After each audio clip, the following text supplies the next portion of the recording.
Hello everyone, and welcome to another edition of HFS Unfiltered. In today's edition, we are going to talk about global capability centers or GCCs, the topic that's dominating the narrative right now in India.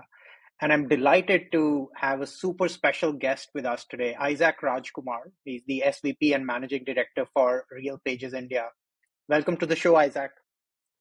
Thank you, Saurabh. Thanks for having me for the meeting.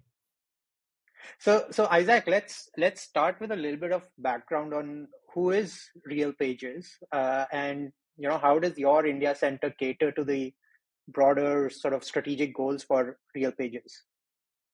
Sure. So, RealPage is a leader in enterprise software for property management in the residential space.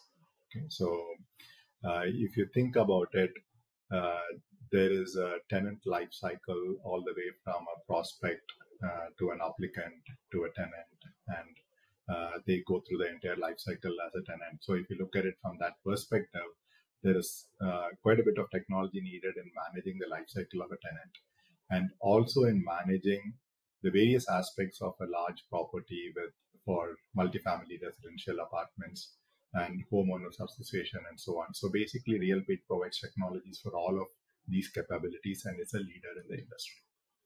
So in terms of what the teams in India and what the Global Capability Center does, I think there are various aspects that go into a vertical such as RealPage on the technology front, all the way from uh, creating, developing software to implementing the software. And there is an aspect of providing support for either for your direct customers or your customers of your customers. And then operationalizing the aspects of software, because once the software is up and running, there are various aspects of the business processes that needed to be handled, right, for each of the customers. So what we are able to do from the Global Capability Center in Hyderabad is really contribute across these different functions that eventually deliver to our customers. So that's fantastic, Isaac. And if you look at global capability centers, typically they've been associated with very large organizations, right? $10 billion plus kind of big behemoths. And RealPage is a large organization, but sort of $1 billion kind of an organization, which is interesting to see how relatively smaller organizations are now leveraging this model increasingly. What do you think is driving that? In my experience, right, I think having been associated with global capability centers in India for nearly 20 years at this point, I've seen big and small companies having their own centers. I think it is, I've seen particularly very high level ownership and very successful centers that are with smaller companies, and also with big companies, right? I think, like you said, a few thousands of employees in a global center, or maybe sometimes in multiple locations. Um, so I think from the early on, even if you look at the last couple of decades, a fundamental aspect is the talent, right? So which is really continuing to be the driver, talent availability. By that, what I mean, if you look back maybe 2 decades ago, a typical career path in somebody in the IT industry in India would be uh, in a 5-6 year time frame, you become a project manager, team lead, and so on, and you get into a delivery kind of a role. That becomes a typical career path when you think about large SIs and so on. But what has happened in the last 15 years or so is that more and more technology career paths have become available for people because of global centers coming into play. That has continued to bring access to all other new centers, existing centers, in terms of developing this talent at various levels. I mean, from entry level to all the way up to senior technical architect kind of roles. Right? That has become really possible, right? To the extent today, for a couple of major locations like Hyderabad or Bangalore, pretty much any skill, you don't even have to go outside of these locations, even within India, to look for, right? Either it is a business process operational sort of a role or a tech support role or a product development role. So the talent was available before, but not necessarily the more senior careers and senior technical roles, though the opportunity was there. Now, I think the talent has become more and more available, and the career path has become available for people to stay on and build their career without necessarily moving on to a delivery management sort of roles.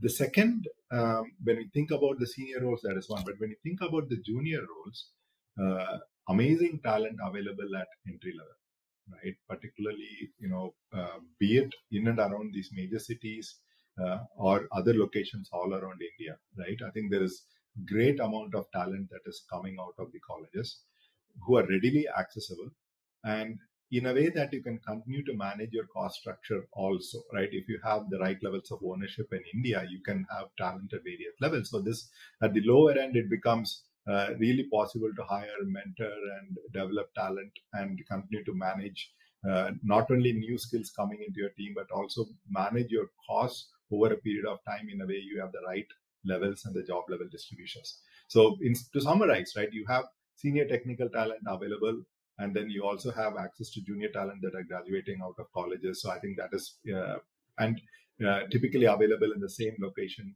You don't really have to go outside and search for all over for any of these skills.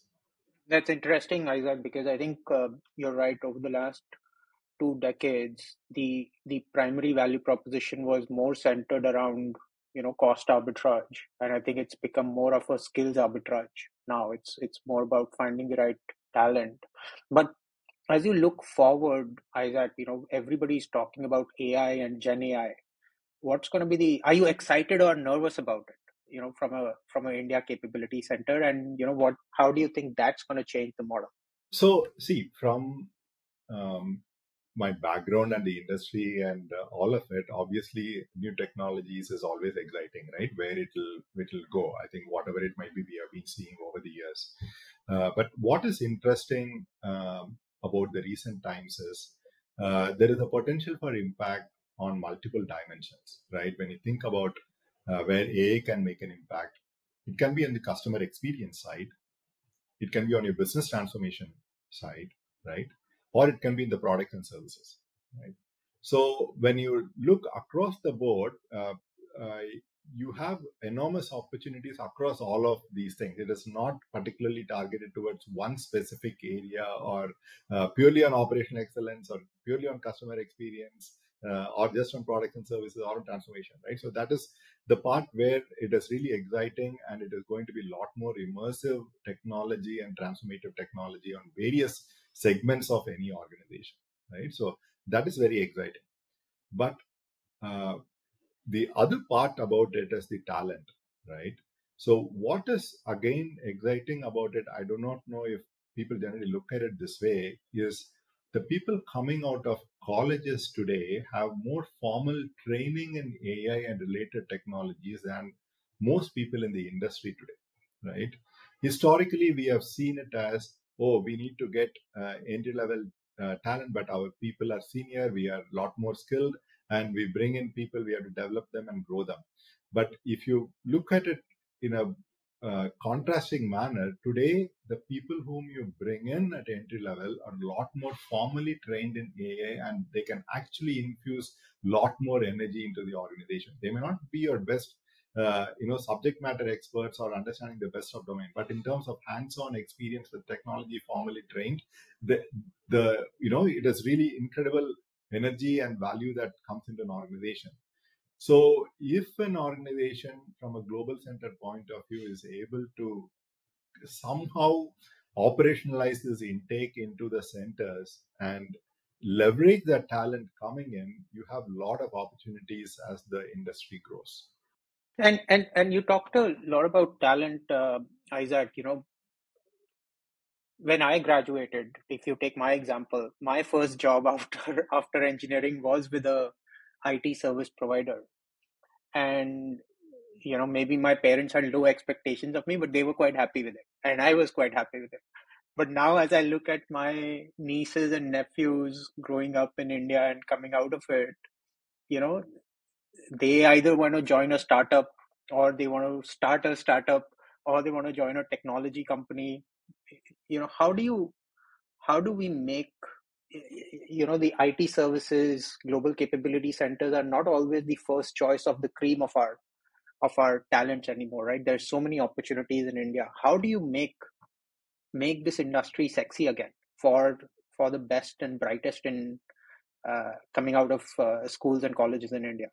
I think there are really, I do not see this as a constraint at all, because the talent graduating each year is just a lot of talent. I mean, you look around a city like Hyderabad, there are probably dozens of engineering colleges, each of them graduating, hundreds, or some of them maybe even bigger counts. So we have never had a challenge in terms of finding people who could be interested in joining us. Yes, it is nice that a lot more opportunities have opened up in terms of startups and so on, which is good.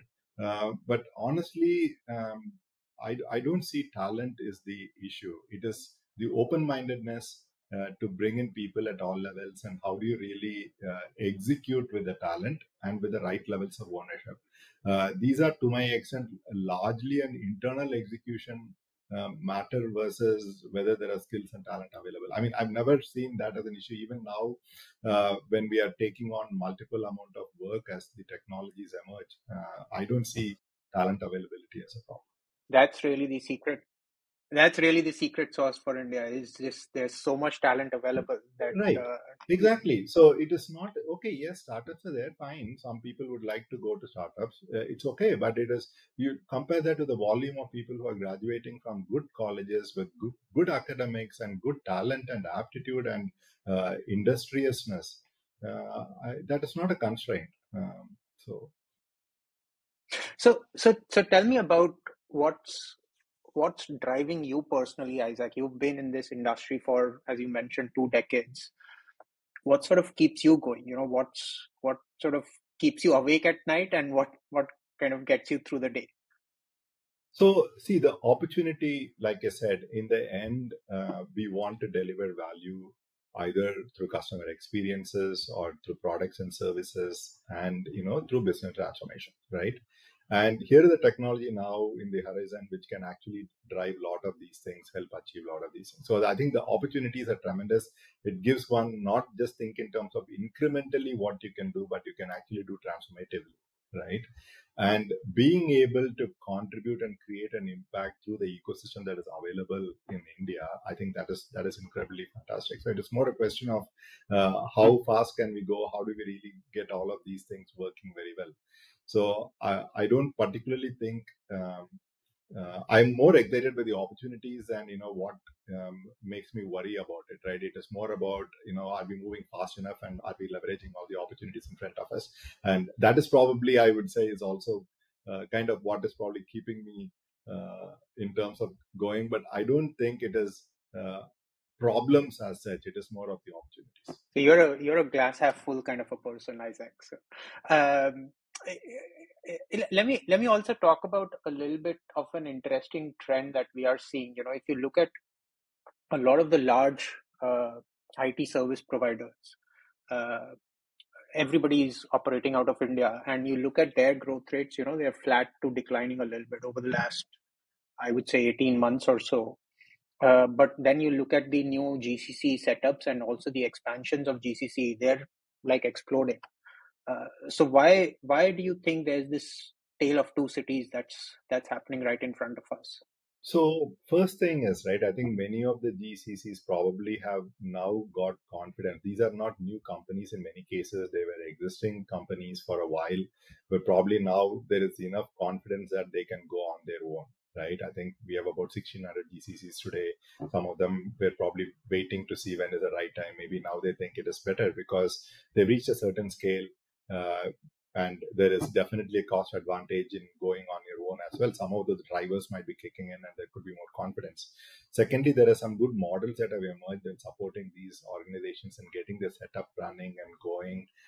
Previously, there was this BOT model that was available for a while from the service providers, but I think now there are more interesting model with some of the offerings that are there that you can go on your own. There is some other partner helping you to get it set up and running, hand holding for a year or two. So I think these are the kinds of things, and also the talent explosion that is available at this point of time. lot more than maybe a decade or more ago. So that is, I think, has given a lot more confidence, I would think. But in terms of the large service providers, and I know one of them reported their headcount is a little lower than the previous year, still, profitable and growing and so on.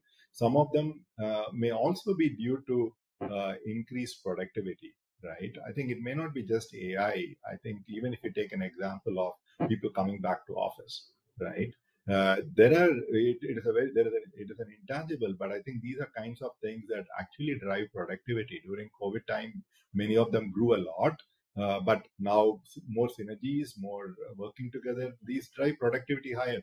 We're not talking about it. In my view, those are also adding up to what we see as increased performance. So, Isaac, this was a fantastic conversation. And before I let you go, you know, I wanted you to answer this hypothetical question. Sure. Imagine that you had a magic wand with you, and you could make one wish come true. What would that be? So I think today the GCC ecosystem has a lot more potential than how it is even leveraged today. We see good growth. Yes, it has got a lot of attention,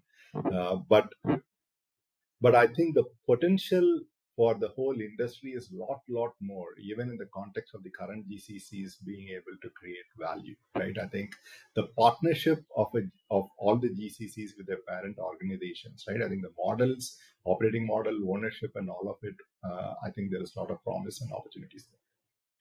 No, I think that's fantastic, Isaac. I think this was a great conversation. Thanks for taking out the time, and I learned a lot, and I'm pretty sure people who are listening into this will find it valuable as well. So thanks a lot for your time.